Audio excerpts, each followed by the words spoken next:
Is it too late for these tomatoes?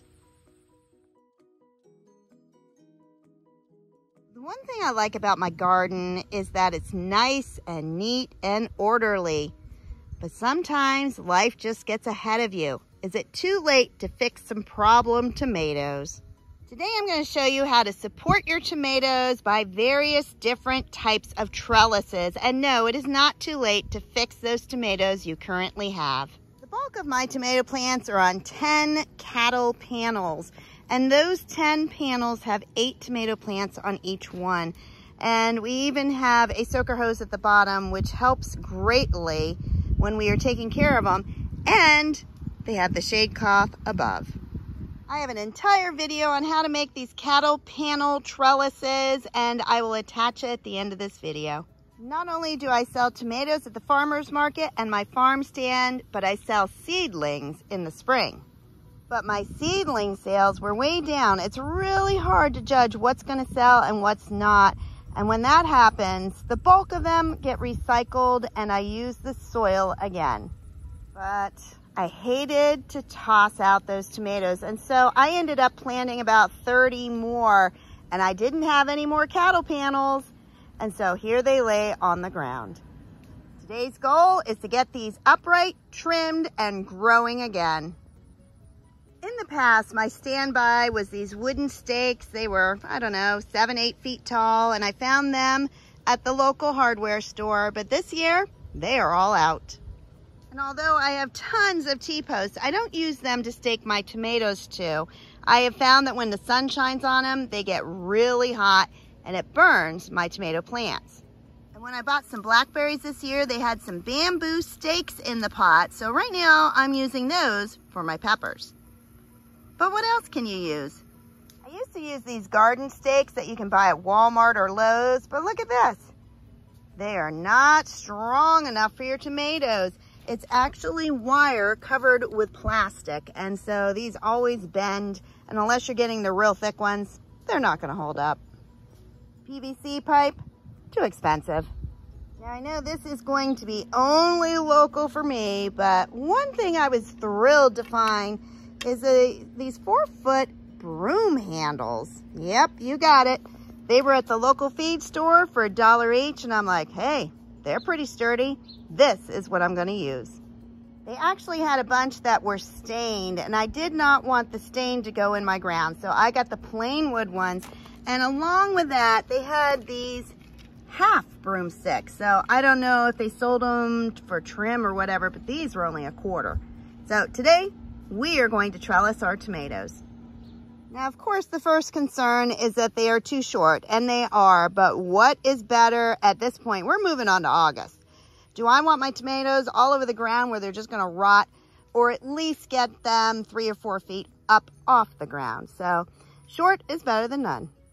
I squeeze these tomatoes in between some eggplant and then the last row of tomatoes and the first row of peppers.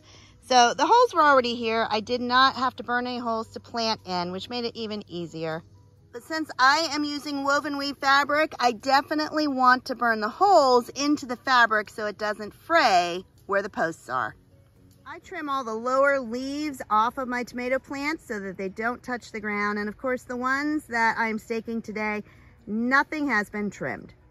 If I follow the trail, this is actually the main stem. That one's already dead. We can take him off. The main stem goes up here. So this low one is the first one to go. And this is hard because look at that. There's tomatoes on it. But I need to trim this so I can see what I'm doing and to get this part staked.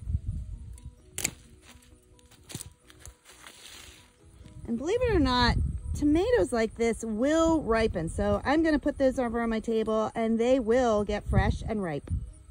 All right, this is one of those tomatoes that I pulled off the branch I trimmed off, and I want to show you the bottom. This is what happens when your tomatoes touch the ground. It opens up the door for both insects and for rain to rot part of it, or even the dry. So you want your tomatoes to be up off the ground. With this branch removed, I can see exactly where I need to burn my hole. Now this is my soaker hose. I don't want to hit that when I burn the hole. So I'm going to put a hole about here. Now it's just a matter of hammering this in. Process of cutting off all the lower branches from about 6 to 8 inches up.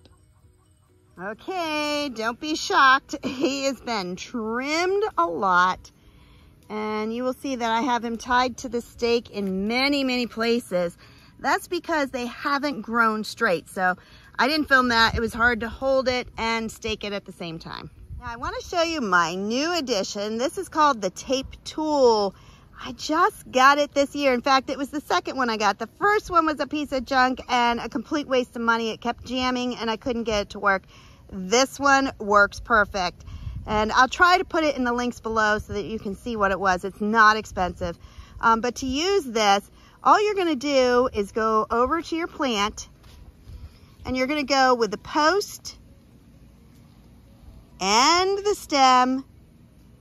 Let's see if I can get a picture of this, and squeeze it, just like you're using a stapler.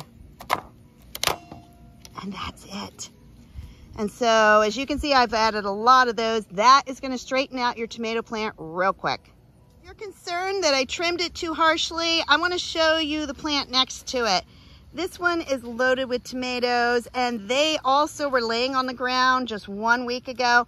I got them staked up, and now they are producing like crazy. So at the beginning of this video, I asked if it was too late for these tomato plants. And the answer is it's absolutely not too late. All you need is some kind of stake. I prefer wooden ones, and a way to tie them up.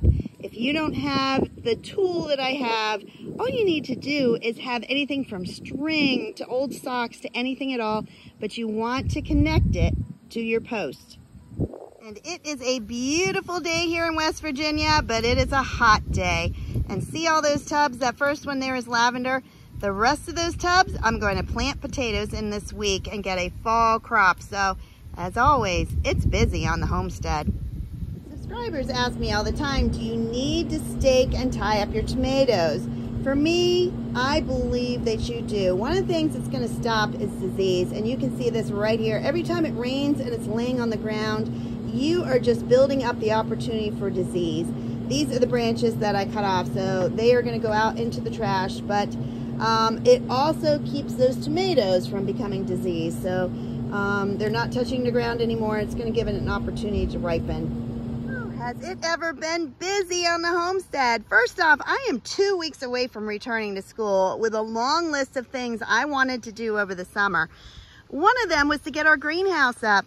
We ordered this last Black Friday, so we're talking November, and with 2 people in their 60s or close to 60s, it's not something that you can easily put up. But we were able to get it up with the help of my friend Cindy and sister, and so it's finally coming along.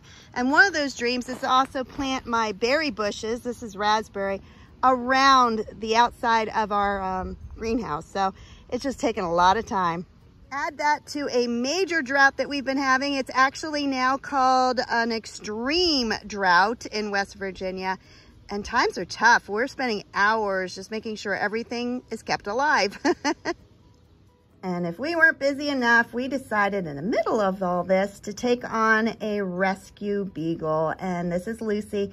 And she is very, very needy. She was not abused, at least we don't feel that she was, but she was definitely neglected. And so she wants attention all the time. So it's going to take time. And these are all the branches that I trimmed off one of these tomato plants. So let me show you what there's actually 3. I thought there was only 2 tomato plants down here. There's 3. The last one had to be heavily trimmed because it was all getting disease. So if that one doesn't make it, I can pull him out and put another one in. Believe it or not, all these tomatoes on those branches I cut off will ripen. They will be perfect for my tomato sauce. And for those of you with chickens, never ever give your chickens any of the leaves from a nightshade plant, and that would be anything from potatoes to tomatoes. These leaves are toxic to your chickens, so that's why I said we will dispose of these. These are the hands of somebody who loves to garden. For some reason, tomatoes always do this. If you enjoyed this video, please like, subscribe, and share. Have a blessed day, everybody. Bye-bye.